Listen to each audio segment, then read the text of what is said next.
But if he is, he'll be here and we'll be able to answer any questions, and we'd just like to meet y'all as he and sort of I have been on this project from the very beginning. Dr. Riddle with them when Razor Coach was just starting. So here we are in the third year, which is so exciting. I'll be excited to meet all of you personally at some point, those of you that are new. I'm going to be going over the evaluation today. If you have any questions, please stop me in the middle of anything, particularly for those of you who are new. For those of you who have already been here, you've heard most of this, but I will get into results at the end, so hopefully that will be interesting and relevant for you. And again, please stop me at any time with any questions or anything. So just in case you're wondering, the OEP, we do a lot of things like evaluations, but we also have a lot of education information on our website. If you are moving into a school for the first time and you want to maybe get a better picture of what's going on in that school, our website has really good databases that you can download to look at schools and districts in the state and look at their test scores, look at their demographics, and other data, finances if you're interested in that.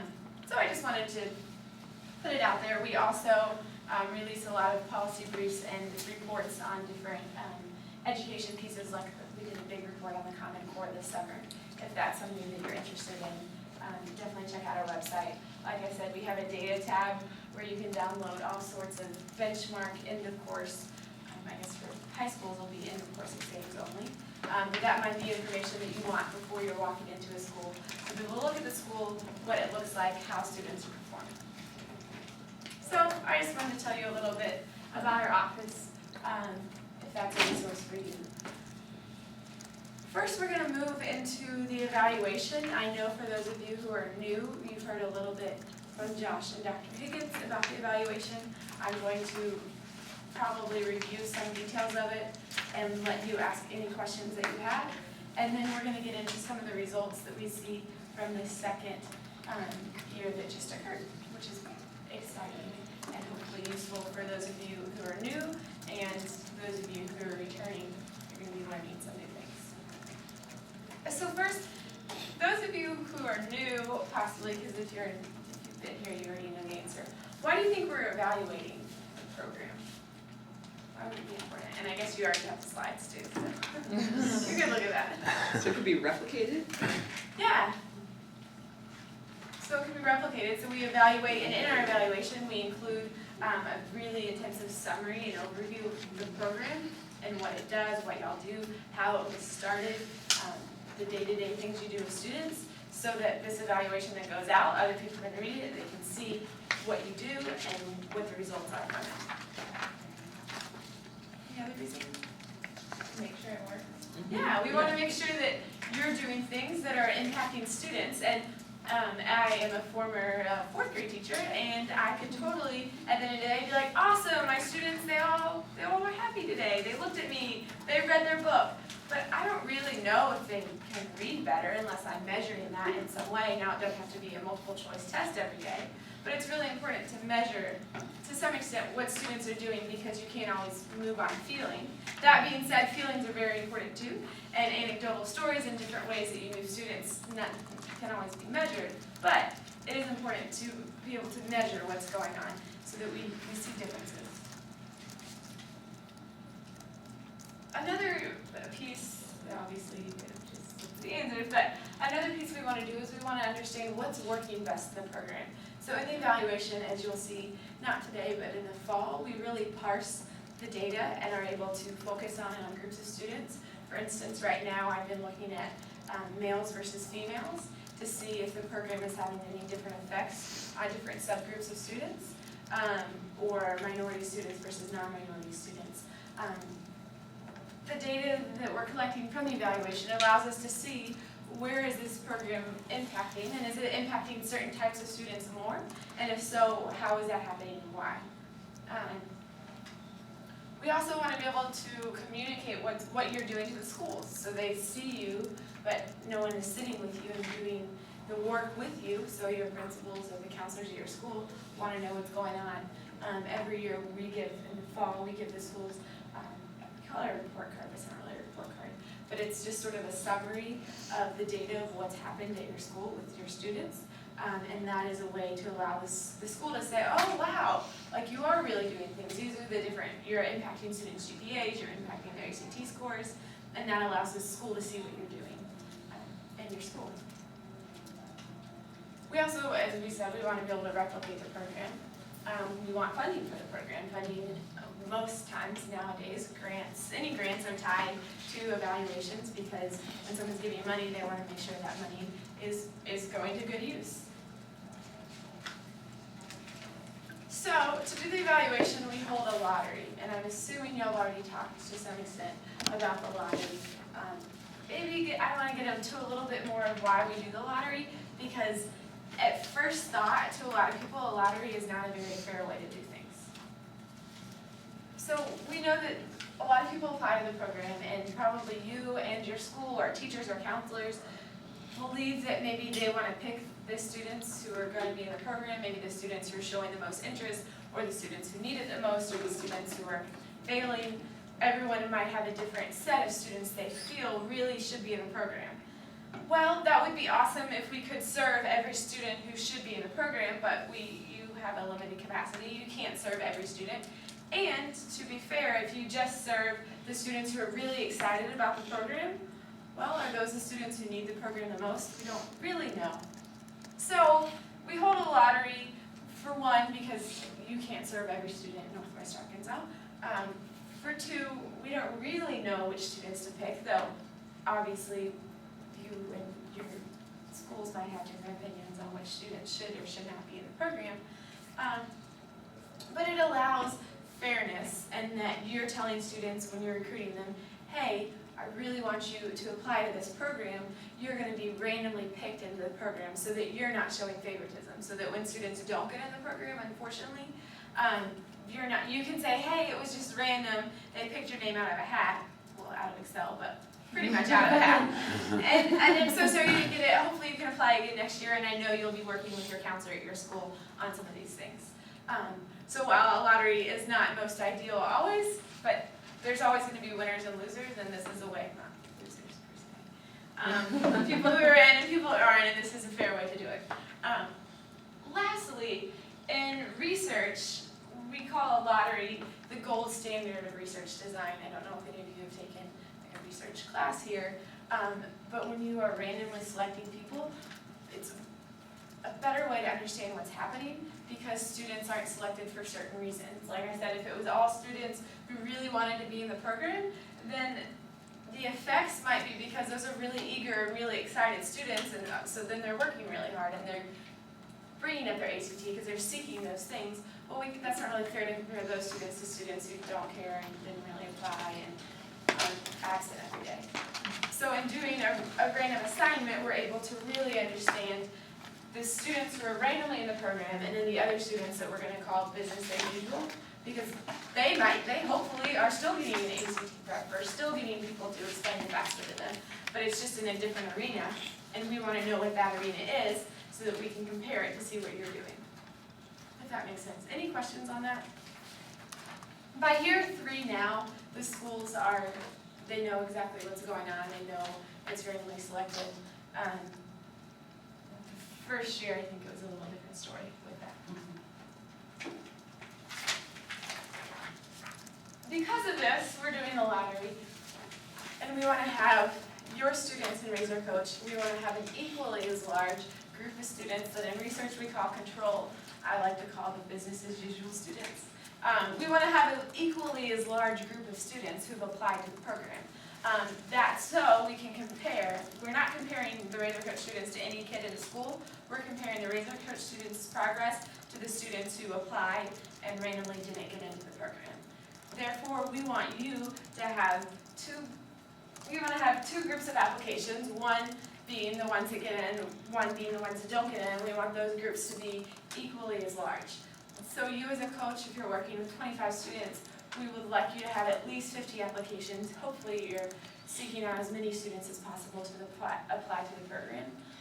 We'll see at some schools this didn't quite happen, but we really want to encourage you to get as many applications out there. One, so the word can get out about the program and students can apply that really are going to need it, and then two, so that we are able to compare students like 50 qualifying applicants? Or, I mean, what if, some of your applicants are 4.0, students who aren't at risk? Or... Yeah, I mean, it's gonna be students who qualify. So those Okay. students who wouldn't qualify technically will be taken out of the application. Okay. And I think some schools, I mean, who was it that like targeted all juniors? That was Fayetteville.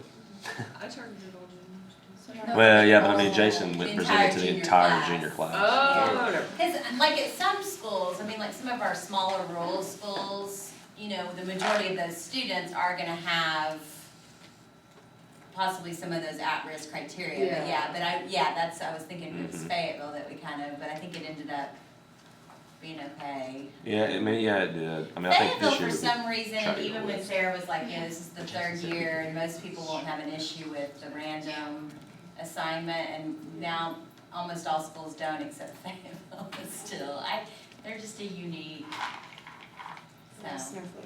Welcome on board, Jen. Yeah, and so what we've done with Fayetteville particularly is we've talked about, in the past, we've allowed them to pick a couple students to be in a program we call these wild card. And these wild card students aren't in fact included for us in our evaluation because they're students who are picked, and so there's selection bias there. But that allowed the schools to get a little bit of buy-in so that they bought into the lottery process. I think y'all probably definitely had sessions on recruitment strategies and tips. Is that something we want to talk about here, or have y'all talked about that a lot?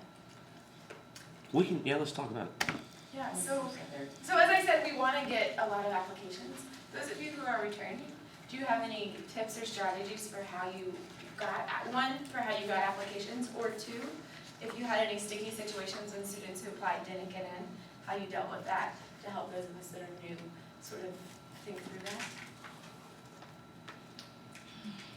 I think for the ones that didn't get in, because I just handed them envelopes and said that I didn't know, who was in and who wasn't, even though I secretly really did know. And so, Liar. yeah, I was just a liar. But I gave them my card and everything and told them if there's anything they need, I really appreciate them applying and everything, regardless of the result. And so I never heard from any of those students that didn't get selected though.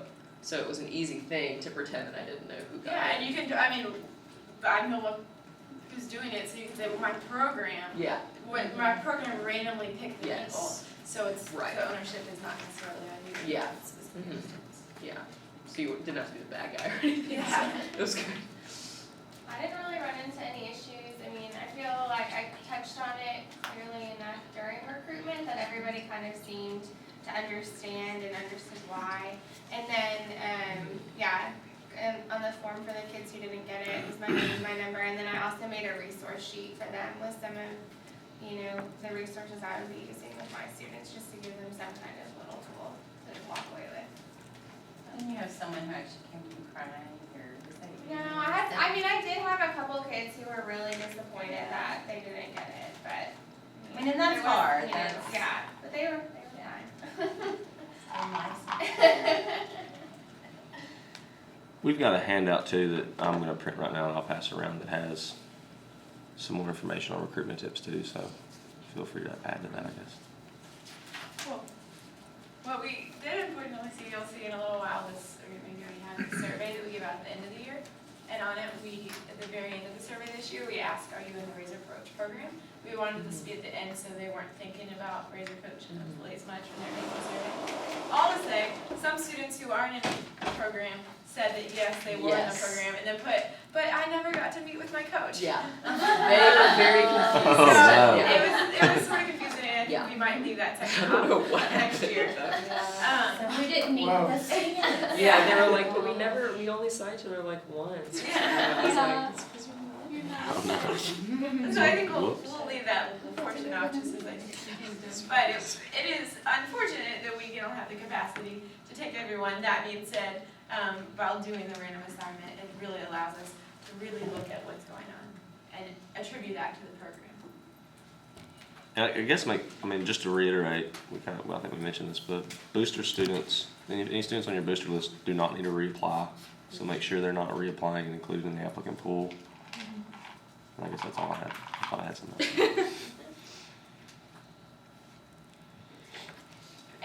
students who have applied in the past that didn't get it can apply again. Mhm. So if they say I applied last year and I didn't get it, say, well, this year you have a 50-50 shot again, like why don't you apply another time? And that's great. And if they get it, that's awesome. But If if they our don't. schools are only selecting juniors, then they wouldn't reapply if they're seniors. Right. Yeah. Okay, so now I'm gonna get a little bit into the evaluation details. Please stop me if you have any questions. So you are going to do a lot of different things with your students. We recognize that to some extent, this is a need-based intervention. So you're not all doing the same thing with your group, and you're not doing the same thing with every single one of your students. You have different grade levels, different needs, different abilities, different things going on.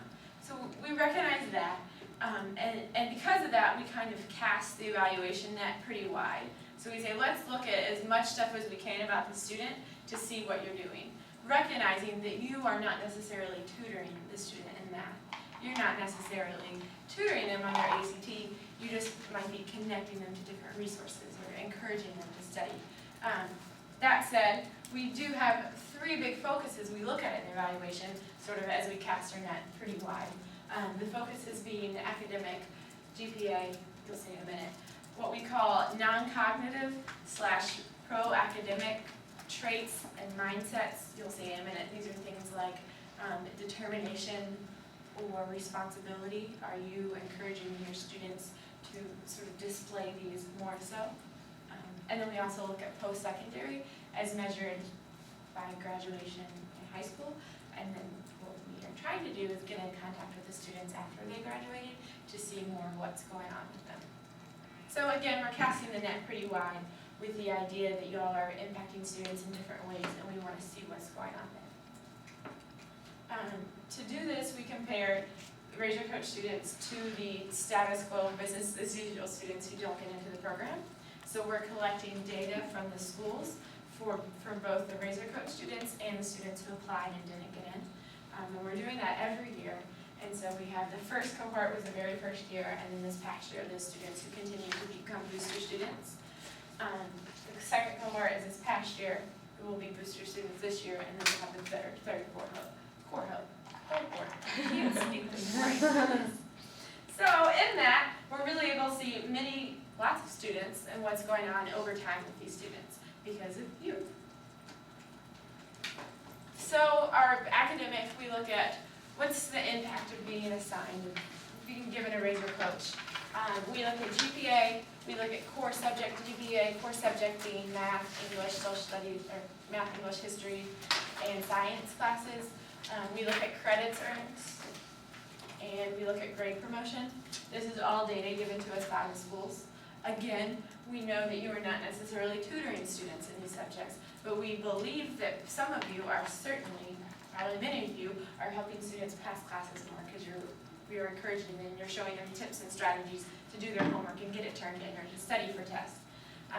And so we think that these might move forward in the Raise Your Coach students because they have you. And how we do this is we compare. We don't just look at a cutoff score, because if we looked at the end of the year, the groups one could be higher, one could be lower just because it's random. And so we measure growth over time. So we take the students' GPA from before Raise Your Coach to their GPA after they've had you for a year and look at the difference, and then we compare the difference of each group. So it's a difference of these measures, not just a cut score, to see if over the year that they had you, from before Raise Your Coach to after Raise Your Coach, have the number of credits they earned in a year changed. And again, a lot of these are dependent upon the grade, if you're a junior versus if you're a senior. So to the extent that we can in our analysis, we're really limiting the groups to look at just Raise Your Coach and control students junior class to look at their credits earned, because we know that that's different from a freshman from a sophomore per se. But all that's there. Any questions on that? We are still in the process of collecting. Obviously, we can't get this data from schools till after report cards, which is in June, so we're still collecting this data from schools right now. So I'm not going to be presenting on any academic outcomes today, but I will be back to see you later this fall, and we'll show you some of these from this past year.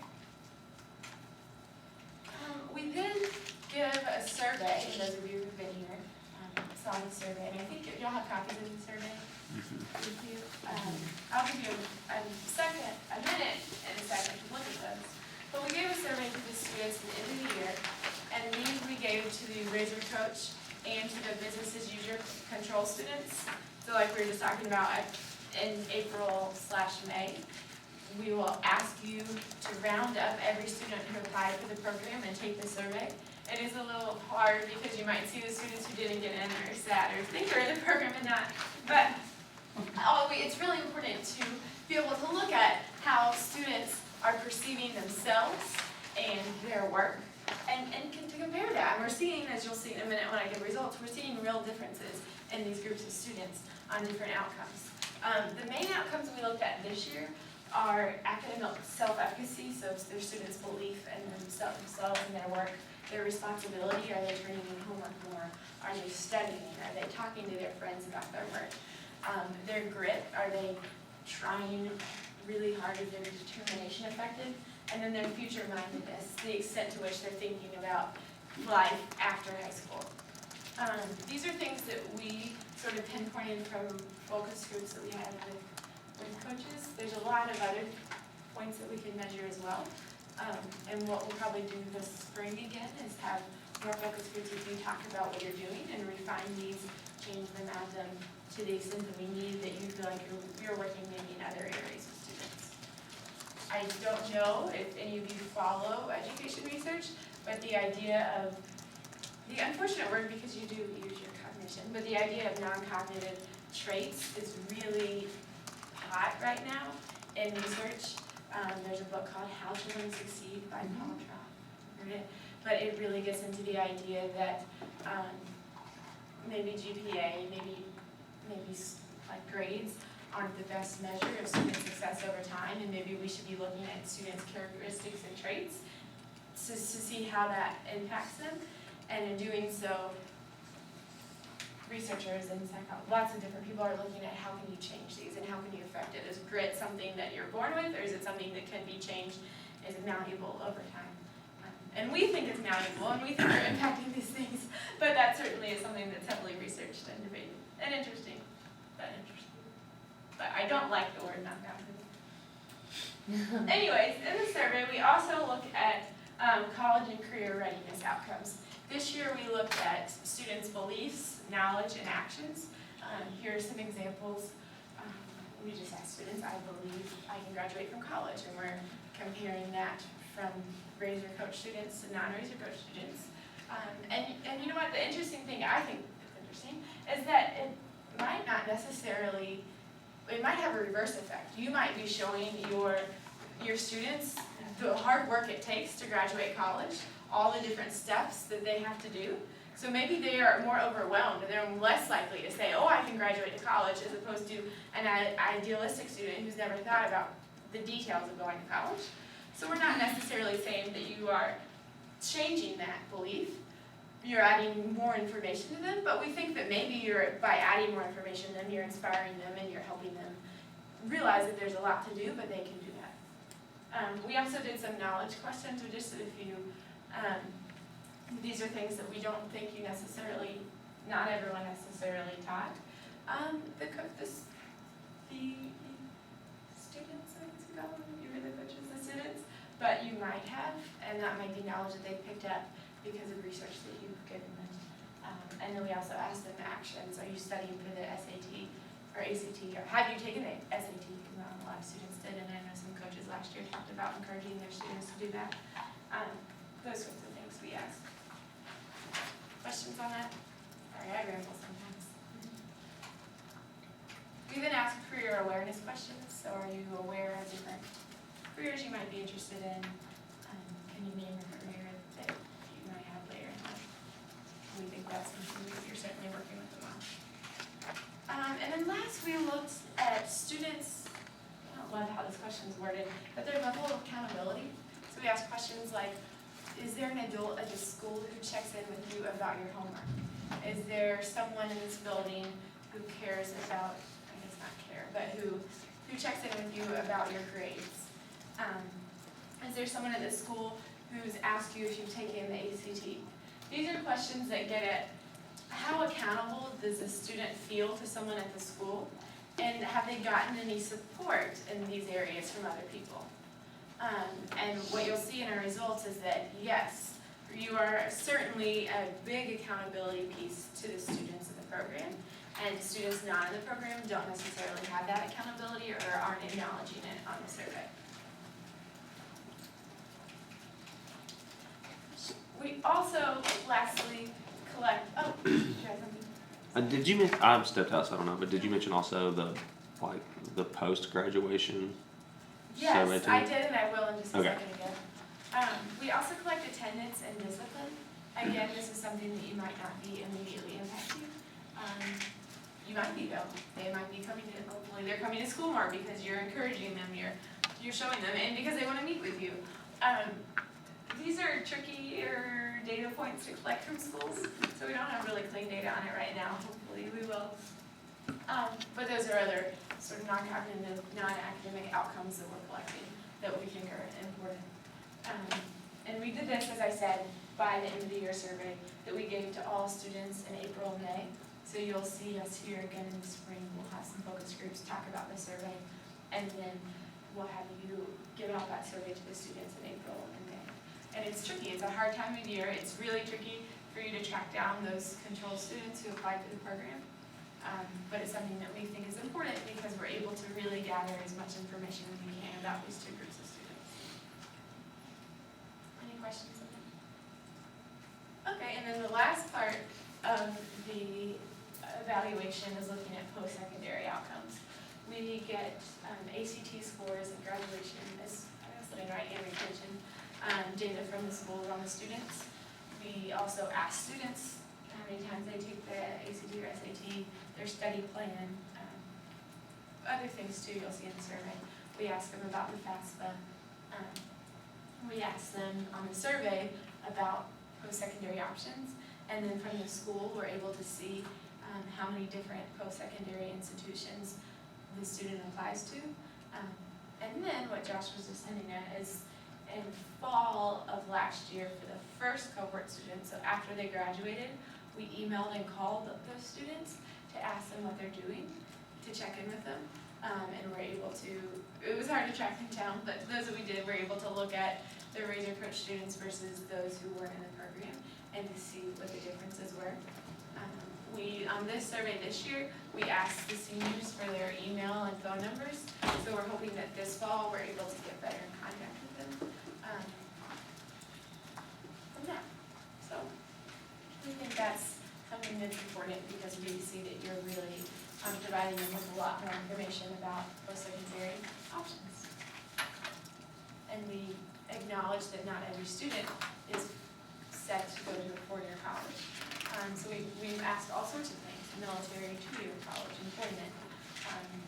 It's not are you going to college, all or nothing type thing. On that too, that's something, like when we meet with our advisory board or the business council, they're always very interested in what the students are doing after graduation, if they are continuing to stay enrolled. So that's a very important piece that, as Sarah said, is difficult to get. So I just encourage you to make sure at the end of the year that we are getting updated contact information for everybody so we can follow up on that.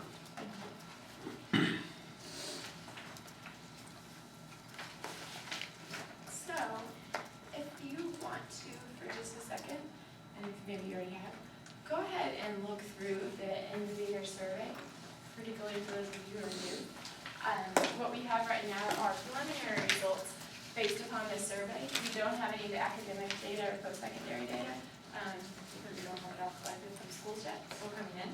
So that'll be presented later this fall, but I do want to present the end of the year survey results right now, but I want to give you a second, particularly if you're new, to look over the survey and start to get a feeling for how we're measuring these things. And we acknowledge that we are not perfect at this. There's some questions that I look at now, I'm like, ooh, I wish I would have worded that differently, or we've added additional questions and things. So we're improving this all the time. We're also stealing a lot of questions from other people. It's not all in-house from us. But anyways, take a second to look over the survey and let me know if you have any questions, and then I'll get into the results.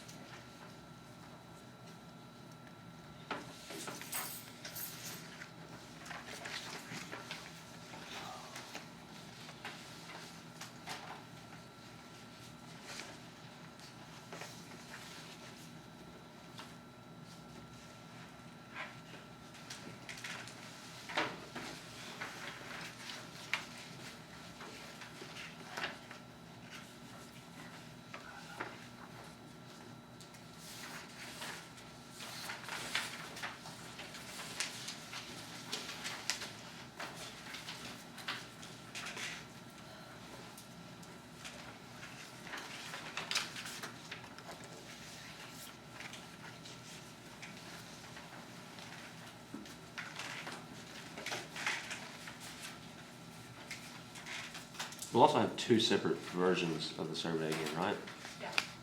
But they had all the questions, well, there's a They're all summary the version same, they're just, and an under classification. okay.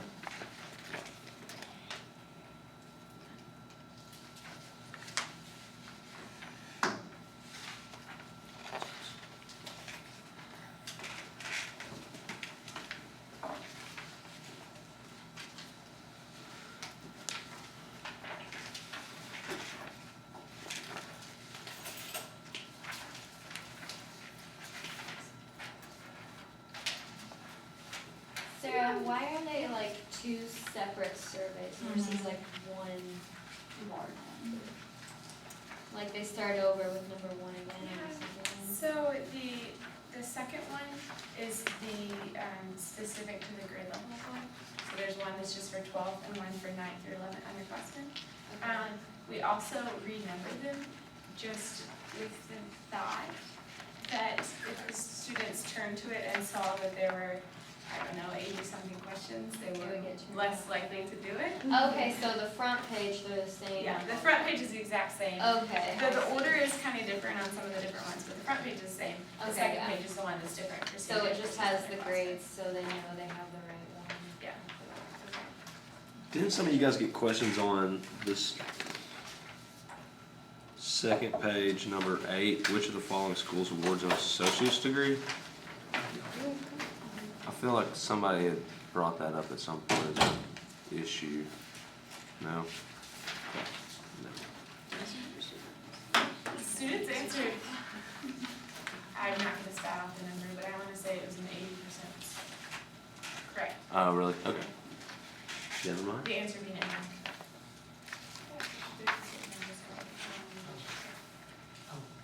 So I'm Gary Ritter, and I am one of the PIs on the project, but I'm from the evaluation side. I'm not helping you guys figure out what you're doing. I'm helping Sarah figure out at the end what happened based on what y'all did. And I think Sarah's probably told you about the evaluations, there's not much to add there. Yeah, we're just getting into the results, and so they're looking at the survey right now. Does anyone have any more questions on it? Yes. Again, it's not perfect, but it's our best attempt at gathering this information from the students. So just to give you some stats from this past year, we do track targeted students What we is talked about earlier. loosely defined as the number of applications that you distribute. We then look at how many applications you have returned, and then from that, we look at the probability of a student being selected into the lottery. So at some schools we're less, it's not an even cut. Students might have a higher selection of getting into the lottery, getting into the program, if less students than apply. So we want at least 50 to apply, because you're gonna take 25, and then we want 50 in the business as usual control group. But if 50 don't apply, then students are more likely to be selected into the program. From this past year, I just wanted to throw in some demographics.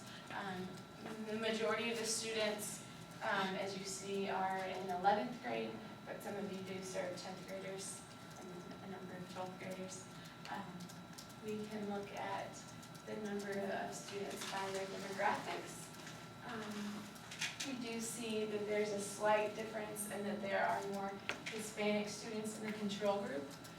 This is because this past year, the schools in the Rogers School District, with a higher percentage of Hispanic students, recruited a lot more students. And so a lot more students from there didn't get in, so there's more Hispanic students in the control group. But for the most part, things randomly happened because it's a random selection. And so when you do random, your idea is that the control and treatment groups are gonna look pretty similar, and the differences are pretty random there. Sarah? Yeah. I will mention the thing that looks non-random, which never has looked bad for us each of the 2 years. You might notice that Hispanic students, or white students, for example, if Sarah, could you point to the 49 and Right. 42? Same with whites. White students are overrepresented in treatment. So as you look at it just on the overview, you might say, wow, those guys said it's random, but they gave white students a higher chance of getting in. And conversely, that Hispanic students and African American, or Hispanic students are the only ones disproportionately represented in the control group, not getting in. this was not, the random toss of the coin didn't end up doing this. There was something specific that did this. And Sarah, did you talk about this? Am I repeating it? Yeah, that Rogers. Oh, you already did it? Oh, sorry. Tell me, Their school cut me district off. just had more Hispanic students recruited, but couldn't serve it, obviously we had cut off. about It's just because of a inches. lumpy cutoff, because they had, let's say 62 students recruited for one coach, so they had a higher percentage. So we're gonna figure out if we can do anything good about that next year, but I'm just not sure. Well, and our rural schools, I mean, Right. are mostly white. Yeah, I've never. And they're So ones where you there's- don't have a high fraction, Mhm. you were able to recruit fewer people, right? Yeah. Yeah, they're smaller. And I mean, so- I served absolutely no minorities, I mean, almost my entire. And how many kids applied for yours, do you remember? Greenland, it was like Are a there little any over minorities 40 in maybe, Okay. something, Mhm. so, I mean, well, I take that back, I have one girl who's. So Hispanic, it's the non-white students are disproportionately represented in the schools where we are able to serve fewer of them. But hopefully we can figure that out next year, and maybe if they come back with all those applications, maybe we add a third coach, or figure out some way to do that. We've talked about that each year, but we are burdened unfortunately by, well, I don't know if it's fortunately or unfortunately, that's maybe, that we want to work with every single school. So if some school comes in and only has 15 applications, one strategy could be to say, well, look, there's not enough need at your school, we're just not gonna go there. But we haven't chosen to do that.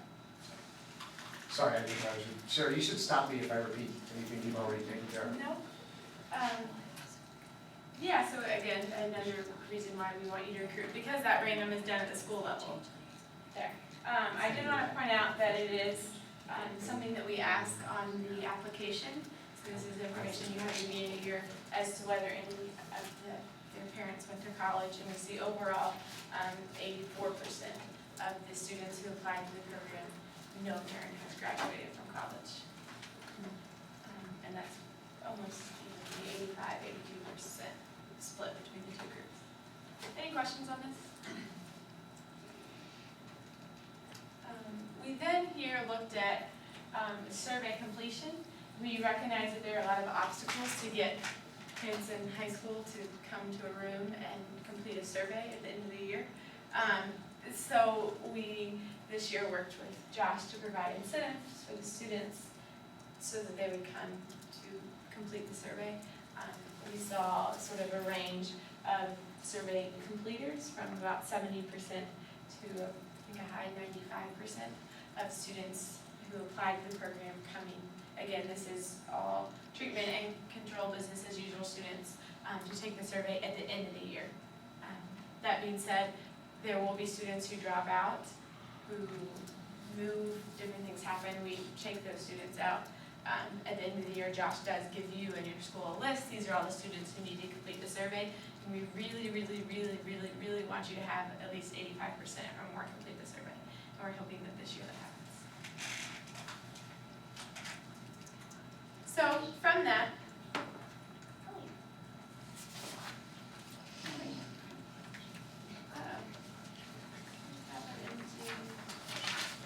that's not good. Okay, we have an empty slide here that has the results. Yeah. Sarah, I have the one you sent me in the email, if you want me to email it to you real quick. Yeah, is it on yours? Or yeah, maybe in the, Okay, that's good, it's on the handout, that's weird. And it got deleted, so on it you see a really big table and it's really small font, so I'm gonna just pull that, really quickly. If you wanna start glancing at that, I recognize it might be too hard, so let me try to pull this up real quick. Which one is that? The survey results, sorry. Yeah, I think it might be, it asked me something funny at the beginning.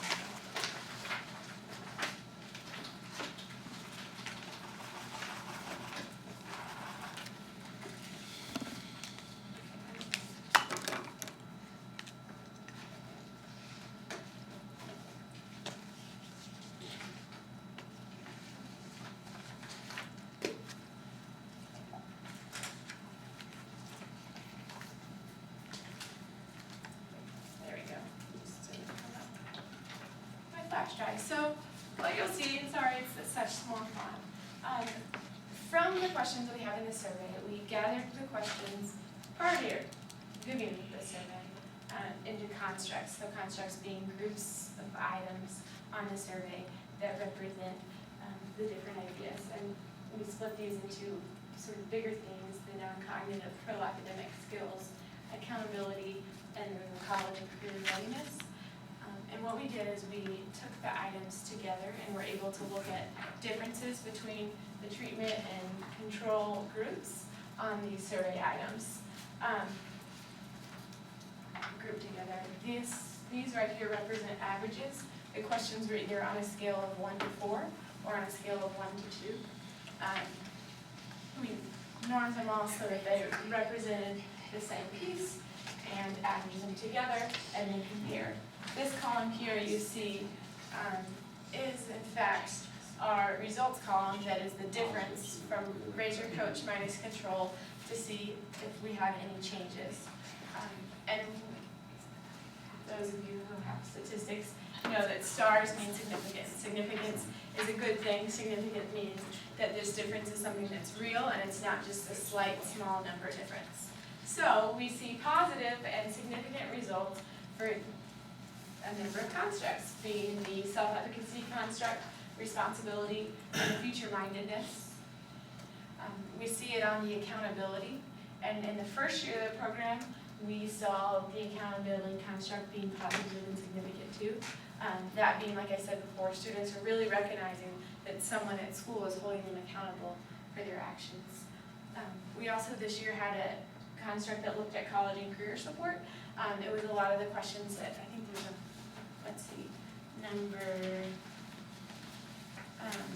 number 17 is a long question on the first page of the survey that asks if an adult at your school has discussed these issues with you, or not issues, these items with you. And that we saw as a way that you are possibly providing external support on college and career readiness to the students. And turns out they're acknowledging that yes, the Razor Coach students are getting help on these items, and the non-Razor Coach students aren't as likely to get help on those items. So that's a really good thing. Is everyone clear on why we just don't want to look at the Razor Coach numbers? Because you could look and say, oh, this is great news. 75% of the Razor Coach kids said someone talked to me about ACT, SAT. That's good. That's all we need to know, right? Why do we need to know? Why in the world does Sarah have this control group? For comparison. But why do we need a comparison? Why aren't we just happy with, you're right, but Validate it to say that it's different. It's Make sure different that for Razor those Coach kids. is making that difference. Right. right, because at school, people are talking to you about ACT or SAT, so a lot of these things are happening. So the question is, to what extent is this program making a difference? And it's hard, it's difficult, this is just telling us that there are positive trends. It's hard to make sense of that. So for example, if you look at the external accountability, 2.89 to 2.43, it's hard to know, what does that mean? What does a difference of 0.46 mean? We're going to try and figure out ways to make it slightly more interpretable, perhaps creating a yes-no measure of, so did you believe you have high external accountability or not, making some cutoff. And then we could say Razor Coach students, 80% of them saw that they were being held externally accountable by a caring adult versus 50% of the others. Mm-hmm. Right now, the key is just to understand the theme that Sarah's saying, that the trends are all in the positive direction. And you guys the program has learned a lot, because we didn't see all of these working in that same direction last year. We saw back and forth. This one is external accountability, though, is the one we've seen both years of the program. That's been positive. But we've seen lots of new ones pop up this year as positive. Yep, so what I was going to say is what you already said, is the numbers are difficult to interpret. Oh, sorry. No, guys, you said it better. The numbers are difficult to interpret. The important thing here is that we are seeing positive differences, and they're significant, so that they're there between the groups of students. Sarah, you might explain that one 87 versus 82, that's the one that's not difficult to interpret. Right, so this is the fact-based questions, that being to the student. It's on the second page. It's like a quiz. What do you know about college? What do you know about college? And your students got 87% on the quiz, and the control kids got 82% on the quiz. So your guys knew more about college and all the things that apply to it than other folks. That's positive and easier to interpret. Because those are the fact-based questions. Like that number 100. Yeah. well, we don't wanna teach to the test, but you could. Well, if it's a good test, if these are all things you want the kids to know, which of those questions, Sarah, which were those the questions? The day before the survey, let's review these five things. Don't forget, that's bad. Questions 1 through 8 on the second page, being these for the seniors and for the underclassmen survey, were the fact-based college and career awareness questions. And then we also have the belief questions and then the action-based. The action-based being the very last page for the underclassmen and the seniors.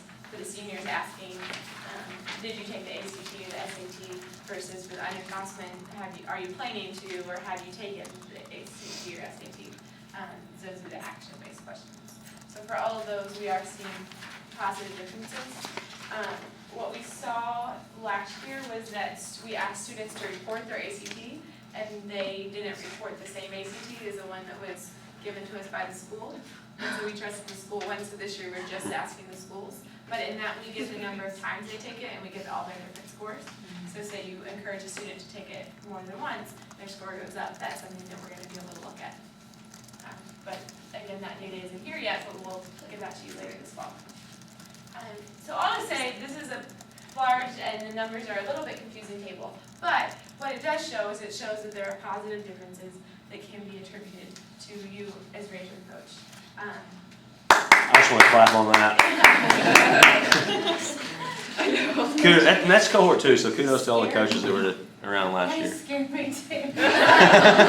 Also, I'm just clapping. Wake up, everybody, let's go. And what I said, I will be back later this fall. We do have a little bit, by that point, we will have other results to look at here. We've been working on, like I said earlier, looking at subgroup differences.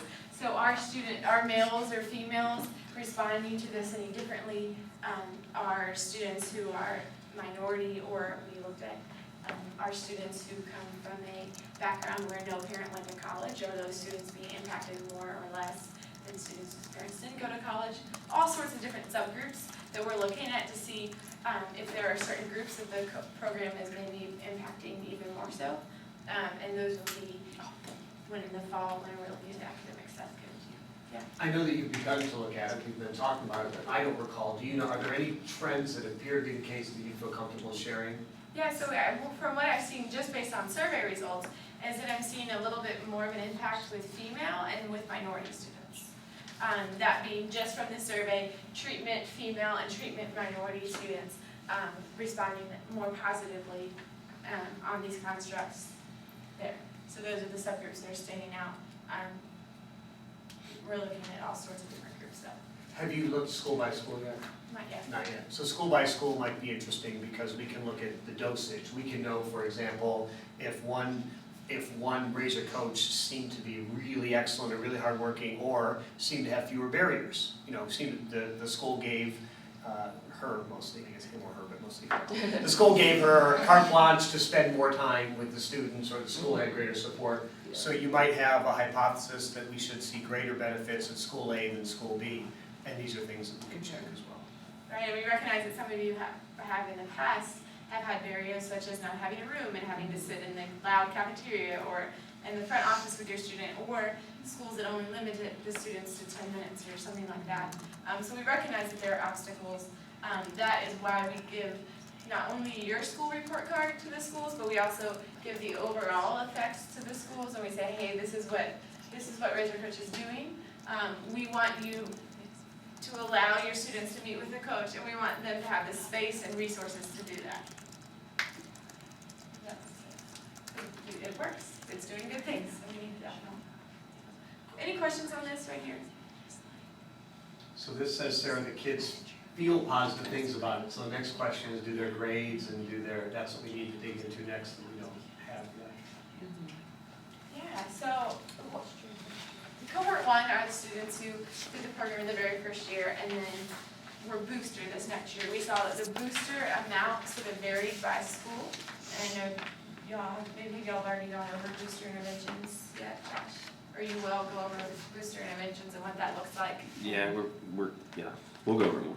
Yeah, so we think that sort of varied, and we didn't see quite as strong results for these students in the second year, and we think because they didn't particularly in the schools where there was a new coach, they weren't able to develop as strong as a relationship with you or have as much time with you because they were booster and they only met with you maybe once a month at most. On top of the second year, the reasons we wouldn't expect the second year to have that much meaning for them or possible barriers, the first year the program wasn't as well developed yet. So these guys presumably wouldn't have as strong of a foundation as we think cohort 2 has. So not as strong a foundation and then less opportunity for the booster to be useful, I think. Are you saying there was a significant drop the second year, or what is that? So they're positive, so the same accountability benefit you saw from year 1, that exists, but that's the only one where we have a positive So difference. Got it, this okay. past year, On the the cohort booster 1 survey. students that were booster did respond to the construct out of all the constructs that were positive and significant were the accountability ones. Okay. So they still believe that the Razor Coach students had someone checking in with them more than the non-coach students, but on the other constructs, they didn't answer significantly. And the reason I think we really want to explain that clearly is those results might be kind of off-putting, right? Because you see 2 years of the dosage seems to be less good than 1 year of the medicine, right? Because the cohort 2 really looks great, and cohort 1 doesn't look as good. But we think there are real reasons for that. And I think that next year, when we look at the boosters for the cohort 2 is really the one we want to start to look at. And if, as you guys are reporting to funders and outside stakeholders who care about the success of the program, I think you want to view cohort 1 as a learning year. We created what the curriculum was. We helped figure out what you guys were going to do, and the data are supporting that. Now, I do think that you want to expect positive results next year from your booster students as well as your year 1 students. And as we said, we're casting the net pretty far and wide as far as what results we're getting. We're also collecting the academic and post-secondary data from those booster students. So we're thinking that maybe having 2 years worked to some extent with people on different strategies or skills for turning in homework or doing those things, we might see some academic impacts going on there. Again, by casting the net wide, we're really able to see where you're having that impact. So sometime this fall, we'll be coming back to report the academic and the post-secondary results, and that will include the further subgroup analysis, looking at different particular groups of students this fall. Sarah, with post-secondary, we'd love any advice. We do a lousy job with a lot of effort. We did a not very good job of figuring out where folks were in post-secondary. We called every senior, we emailed every senior last year who had graduated out of the program to find out where they were. You know, were you in a technical program? Were you in a 4-year university, 2-year university? Were you fully employed? And not surprisingly, we had trouble getting kids to respond, and we ended up finding bizarre findings, like both the control and the treatment were at an outrageously high level in positive post-secondary places, which suggests to us that we had a real selection effect. The ones who were willing to report to us and who we could get in touch with, they're the ones who had stuff they wanted to tell you. And the ones we couldn't find, unless this was a really abnormal group of kids, were probably not in positive post-secondary situations. But it's very hard to collect that data, so Sarah's probably reiterated, I will also reiterate, the best contact info we can get with these kids, trying to keep on top of it. And then if you have smart ideas that we haven't had about how to get them to report, whether we, go ahead. I would say, would it be better if we were to ask them, since we have that relationship, they may be more willing to share if they're, not in a positive. As long as when you ask them, you also ask their control companions. And then the one concern is, and we have to figure out, the one concern is if they're more likely to respond to you, the ones who have a relationship over-respond, and the ones who don't have a relationship under-respond. But we still want to, that might be a good idea, we just have to figure out how to deal with it. Because right now, what we were doing was clearly imperfect, clearly wasn't getting there. And this year we did recollect their contact data, so we're hoping that helps, but What about parents' contact data? Do we just call parents report? Do we have both of those? I mean, we got parents from the application. yeah. with you know, how phone valid that numbers. is, I mean, how Parents' phone numbers useful on? that is at the end of this Yeah, year. with an application. But that might be something good at the end of the year, well, it's kinda too late. And I don't know, I mean, if snail mail's better for parents than email, or if any of you have a eureka moment of some really smart way to get in touch with a couple hundred 19-year-olds who had just graduated today, and to get in touch with them in September, tell us quickly, we'd love to do that. And whether, I mean, I think if I get this little tiny survey, and if it's short, like the email one we did, just asked, where are you, what are you doing? And we asked very few things. And maybe we say, by returning this, we'll send you a Sonic coupon. I mean, We yeah, tried all of these we, things. yeah, we used Walmart gift cards last year, We just want, yeah. if there's something we're missing, Pretty good maybe ones. we, I don't know, can we get, I understand the Like kids your like Justin scholarship. Bieber these days. Maybe we can have Justin Bieber give a concert, they go. Just Bad figure out their reference. Twitter name. I don't think that'll work. No, he's all tattooed now, he's cute for 19-year-olds. You know what, something else, is, like, you know, we used emails last year a lot, but some of those students may start using their new school emails. So if, you know, if you have that information, you know, let us know that. Because otherwise, we're just gonna go what they give us at the end of the school year. How many of you have seniors, or just finished up having seniors? Oh, we only the handful of second years. Yeah. Booster. Can you text them the survey? My You kids can- are terrible at answering email, and I also know Yeah. the generation doesn't like to answer They their do not calls. like email. Yeah. Yeah, they will. Maybe we need to just, even, we thought we had a super short survey, maybe it needs to even be super short, or just text, so hey, are you in college, and are you? Yes or no. Well, if it's a smartphone, you could send them a link, yeah, in a text. Yeah. Yeah, at least the link. So we need to make sure our survey is mobile friendly. We thought about that last year, I don't know if we enacted that. I don't know if You I could opened set up that, a seeing a booth text at from like the a random homecoming number asking about like a game survey. if there's- Oh, yeah, it's Yeah. those Maybe like, spam. delete that. They usually all go back that first year if they're around. Particularly the ones who are proud of what they're doing, which, no, I mean, really, I'm worried about self-selection for those But reasons, even the but ones that aren't doing anything, probably. they're more, they're more free time, They're oh, that's the gonna- point. They're gonna go to their homecoming game. Yeah. So anything you could think of that, because all of these things matter, but I think the funders for your program, they love that kids feel better about themselves. They love even more that their grades are higher. They really love to see that they're more likely in post-secondary, in positive post-secondary situations than not. Excuse me. So sort of just to close out, the two things that I want to really hit home are recruitment, collecting applications, and survey. I said 85%, we really want 100% completion rates of the survey, but as I said, we'll be back in the spring to do focus groups and talk about that more. But right now, we really want to put on your head, collecting applications is really important. You want to make sure that you're finding students at the school who really want to be in the program, and students who maybe don't want to be in the program, but need the program. And getting all those applications really allows you to help the students at the school who need it, and for us to have a larger group of students to really understand what's going on with this program, and to show outside people what's happening in this program. Things are happening, good things are happening, and we want to continue this here in Northwest Arkansas and other places as well. I'm gonna jump in here again with this piece, in terms of, I'm thinking now with, I imagine what Josh and Kristen are thinking about, justifying the benefits of the program to outside stakeholders. Again, we have trouble collecting data on post-secondary, we have trouble on lots of things.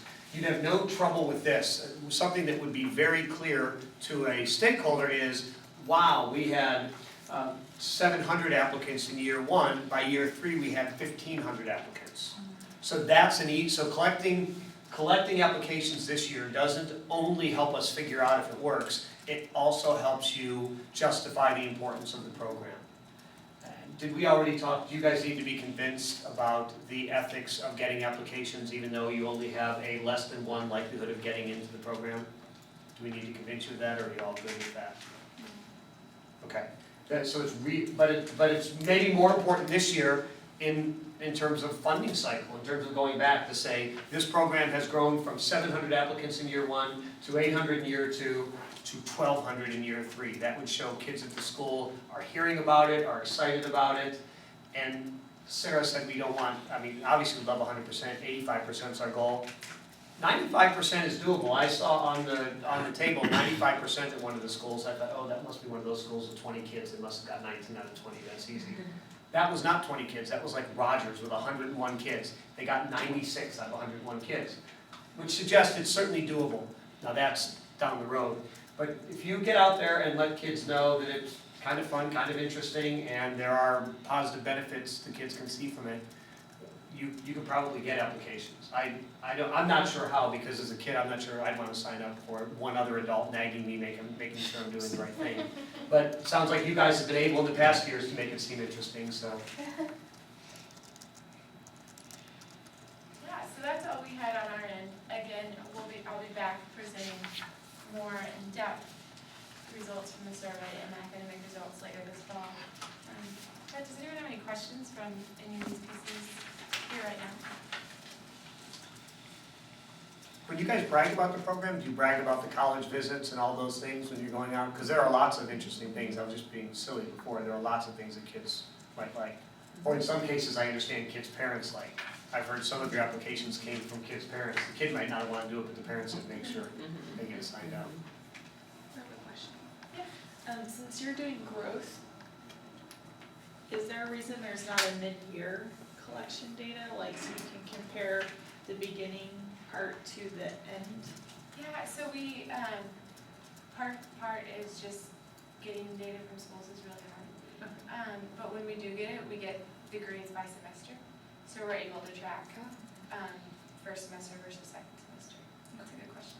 But I wouldn't want, if you look at some of these constructs and you think they're meaningful, and you should certainly feel free to use whatever mid-year assessments you would like to do with Okay. your students to 'Cause check on them. I just know like with efficacy, like, you know, we talked about there's kind of that dip of, and it could be because they're becoming more aware of how much they actually didn't know ahead of time. So like if there is that dip, then you can show once they've spent another semester with the Razor Coach program that there's actually significant growth. And so I just wondered if there was a reason like on efficacy and those kind of things, why there wasn't the comparison with mid-year. Well, there's certainly a practical reason that we don't want to get the control and treatment group twice, because it's so difficult to do. But if you so think of those outside assessments as the accountability or the summative assessments that we have to do, but you as teachers or coaches should think about doing as many interim assessments as you would find meaningful to help move kids along. And I think That they're a means great some of idea. those intake questions to ask, or even pull some from here. Part of that, though, should be part of your coaching, I think. That's a really neat insight that I wouldn't have thought of, that, hey, you guys we hope that this program would make you feel confident. It's possible it's making you feel less confident because you've learned a bit about what you don't know, and you need to work with them and convince them. That's part of growing intellectually, realizing, wow, I don't know nearly as much as I thought I knew. And that's where you can work with them and hopefully let them realize that learning about all the things I don't know isn't, this is actually not a decrease in my capability, it's increasing my capacity. That's a great insight. I don't know that I would have thought of that. There's also a good point there. I don't think what we did last year was look at second semester grades specifically, because we think that particularly those students who it's their first year in the program, they don't start until later September. Their grades have already started to form then, but you're working on semester with them on certain things. By second semester, hopefully those strategies and tips have sort of set in. We might see better differences there. And we have Yeah, we have those chunked up where we could do that, correct? Great. With the survey, measuring things do get really tricky. Peer group comparison is something important to think about as well. Students might have there's a famous study where students at a more rigorous school assume they have measured lower on the grit scale. So they say, well, I don't work as hard as my neighbors because they're at a super rigorous school where all their neighbors are working really hard, versus that if you're at a less rigorous sort of easy school where no one's really working hard and you're a standout student, then you're gonna say, well, of course I work hard compared to my peers. All to say, these things are really tricky to measure in the surveys. We try to, as best as we can, limit, like you said, we'll look within school, within different subgroups to try to limit those outside factors. Can we ask Sarah if they take more hard, is it easy to count if they've taken more AP courses than their Yep, we peers? do count that as well. Course selection, AP or honors. We That think would necessarily be a year two outcome. Right, that would be only impacted in the booster in the future. Because your guys would have already selected their course. Right, and knowing that at the beginning of the year, if one group has more AP or honors or some certain type of classes, that's attributed to random selection. And that's how we measure growth. Any other questions? I have one for Dr. Higgins and Josh, I guess, or everybody. Do you think the data will ever, in the future of the program, I guess, provide more strict standards that we give to schools in terms of how much time, everybody has to meet with the kids? Yeah, and that's something like when we look at, it's hard to know, is it a coach variable, but I think one of the things in looking at the differences in schools, for example, Rogers, I know we kind of always use that as sort of our glowing school, but Rogers allows you to pull from core class, they are very flexible in what they allow us to do, and so one of the things that when we did meet with our advisory board, or even with the superintendent, some of the superintendents were curious, or principals were like, is there something we can be doing differently, and so we were able to share some of that in terms of some of the schools where we're seeing better outcomes, yes, they're allowing these types of things. I can So- respond a little bit with regard to an opportunity. It seems like what you're suggesting is, do these guys have the opportunity to say, you can only be in if you do X, right? And I think in your pilot phase, I think they have been appropriately cautious in kicking anyone out because you want to be inclusive. However, I imagine when you go through year two funding, if the funders are, phase two funding, if the funders are pleased with this, you could negotiate with the funders and say, it would be easier to go to a laggard school who's not helping you out and say, here are the rules this year. With our second phase of funding, we have a little more strict requirements, and the funders want it really to work, so they only want us to work with schools that will be fully in, and here's what we define as fully in. So that they can kind of be the bad cop for you to allow you to do what is probably the right thing, because you are finite resources. There's a scarce number of you. Sure, you'd like to help every kid at every school, but you can't. So should your energy be placed in places where it's clearly less optimally used, or should your energy be used in places where they want you and will use you to the best of your ability? So I think when as the program grows, if there's a phase two, you will have the opportunity to do exactly what you're suggesting. I'd be curious to look at West Fork. West Fork was sort of in that anomaly the first year because they really limited what time, but then their students ended up having some significance. So it'd be interesting to look at West Fork again this year because that's probably one of our schools where we are limited the most in terms of time with the students. But there's not that many students either there. It's your favorite school. It's my fave. No, it's a good idea, and maybe you could even ask, if you wanted to do that this year, I imagine you could get support of the funders. Say, look, this is year 3, we want to make sure it works.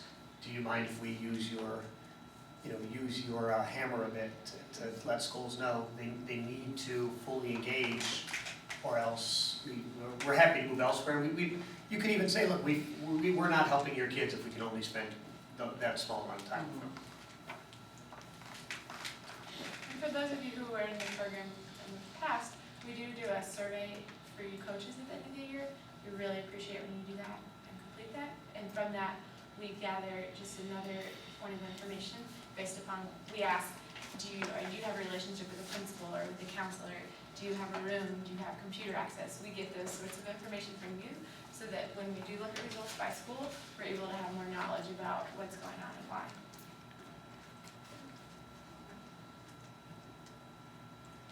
Any more questions for us? I didn't have our email addresses at the end, but Josh has them. If you have any questions for us from today or for future things or any ideas, particularly on the post-secondary survey, please let Josh know and he'll let me know at any point in time. And we, the evaluators, certainly appreciate your openness to scrutiny. It's necessary, but we also think it's a good thing to do. But at the same time, you could be resistant to evaluation that would make it all less helpful and less positive. So we really appreciate it, and I think it shows that you, like us, are interested not just in someone saying how wonderful you are, but trying to figure out where we're working, where it's not working, and how we can get better. And so we're all sort of on the same page. We really appreciate that. And I know as far as non-measurables on our survey, and I know Josh with, this documentation you did to him, this year we had you write a sort of anecdotal story about one student, what you've seen.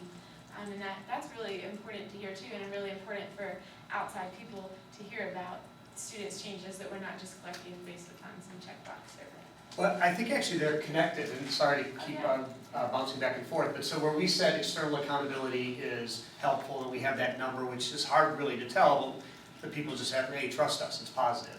Well, next to that, we can then pull 2 or 3 quotes of students who said, I really felt like this person cared, or whatever. We can use the testimonials to illustrate the quantitative data that we found, and those are really helpful because they bring it home. Then the person trying to sell the program, the principal, the superintendent, whomever, can say, I know it works, students feel this, the numbers show it, but here I'll give you the testimonials so you can understand. You can kind of make it more real and concrete. And I'm sure we have quotes that we can attach to lots of those. Thank you for your time today. It's nice to meet you. Hopefully meet everyone one-on-one at some point later. Sarah, thanks for all your super hard work. Yeah, thank you.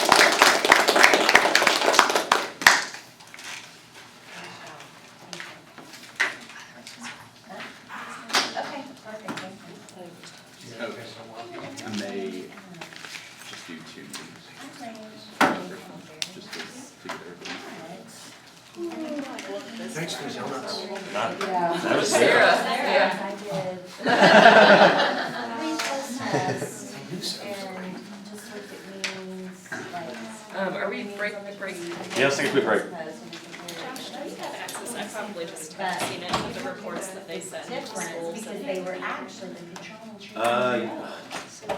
No, but I can send those to you. We don't have anything now Treatment from last year. significantly as far as- higher. We have the first year. Okay, so they must send them with I know. in the Across the board. And I didn't do it by school. One from the first year. So from the first year, we sent out a score report card Yeah, to each school actually, for their outcome I for this year. just We sent that out. kind of the one you, but I can show you what I did. So this year, once they But finish, then by the just end, how they they both finish had it to comes out for this change next it. year. Their data. So I can And send by you. the end. No, not for this. The only reason we don't have Yeah, Okay. so is the, all those outlined so for both our groups years. significantly decreased Some from pre to specifics to post certain grade. coaches. But when you look at the comparisons, the pre-test did not start out even, the control or the treatment group was higher, but by the end, there was no substantial difference. And as soon as we get the report cards up this But last maybe I year, just look at it a different way. slow, that much more slow. The difference is really pretty much.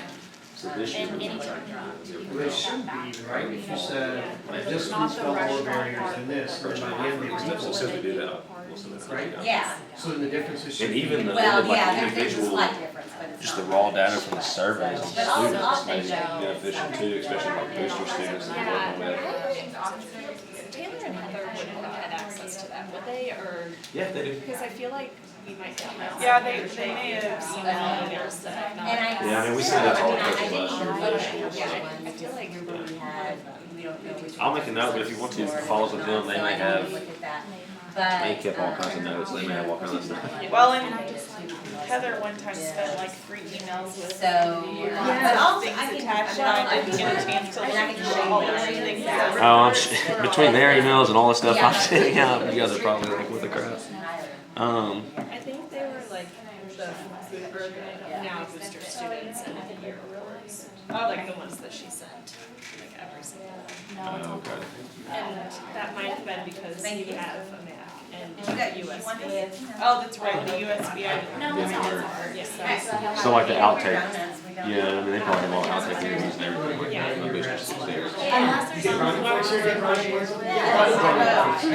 Eric, I'm about to email you back that yes, Jenna sent me everything on the newsletter. Someone emailed y'all, we didn't get, Sorry. I spoke to her. she sent me the draft of it, which looks great. And then all we have on the sign-up sheet is just September, Thank you. October, so I think we need to just lay, yeah, no, thank you guys. Thank you so much. Just go ahead and lay it out for each month, have folks start signing up for those months, and we'll fill in the subject after that. Can we make sure that All lavish. Get all those emails each time? Yes, yes, sorry, and I had emailed her the other day about sending me the thing, so that's why she just emailed me back. Yeah. And also on, I finally looked at the database, But no, if we this is what clear you're out, saying. Yeah. we should have around 230 booster kids coming back next year for, in terms of the campus visit. Only problem is, I don't know which ones of those went to the one last year, so I don't, it's gonna, Like, I don't know how to do that unless we wait until You the need school to starts pretty sharp edges. to get reports back yeah, from the I coaches I on which was, I was students. trying to think of what that just was. I know. evaluations are taken? All my textbooks. And I know. then we run into their registration. So, We so, have so, our so, exams so, are so, 9 weeks. Without Yeah, their- exactly. And I'm There's, like- taking ethics. You probably would. Well, let me think about it a little bit longer, and I may see, because as I start getting planning reports, I'll have a better idea of, at least a better idea of the official number of booster This students. semester. And then we can When start in spring, it really wasn't that bad, but also. trying to figure out through coaches, you know, which ones went to what, to the campuses of last year and start moving them. In spring, all I had to do I can let you know which in ones. summer, I'll have a second one. Okay. So hopefully it'll be. So yeah, I'll send this to you and Jenna now about the newsletter. In spring. Well, Summer, it's stuff. you know, very like, this is my way, and this is what you're gonna do. But I can't believe